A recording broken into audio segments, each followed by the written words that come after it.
Indeed, the meditation of divine facts of this kind is necessary for the instruction of human faith in God. First of all, because from the meditation of the facts, we can in any way admire and consider the divine wisdom. For those things which are made by art are representative of the art itself, since they are made in the likeness of art. And God by his wisdom brought things into being, for which reason it is said in the Psalm, "Thou hast made all things in wisdom." Hence, from the consideration of facts, we can gather divine wisdom, just as in things made by a certain communication of their similitude. For it is called Wisdom 1:10. He sheds that is wisdom, over all his works. Hence, when the psalmist said, "Your knowledge has become wonderful from me. It has been strengthened, and I will not be able to reach it." And he added the help of divine illumination when he says, "My night light." From the contemplation of divine works, he confesses that he has been helped to know divine wisdom, saying, "Thy wonderful works, and my soul shall know them exceedingly."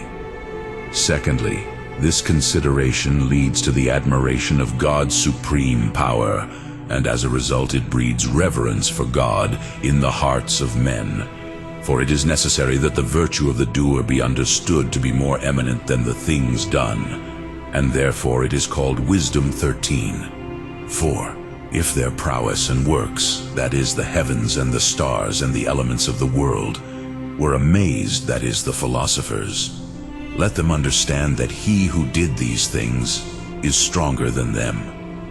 And Romans 1:20 it is said, "The invisible things of God are seen understood through the things that have been made, also his eternal power and divinity. From this wonder of God comes fear and reverence, whence it is called Jeremiah 10:6, Your name is great in strength. Who will not fear you, O King of nations?" Thirdly, this consideration kindles the souls of men to the love of divine goodness. For whatever goodness and perfection is particularly distributed in different creatures, the whole is universally united in him, as in the source of all goodness, as was shown in the first book.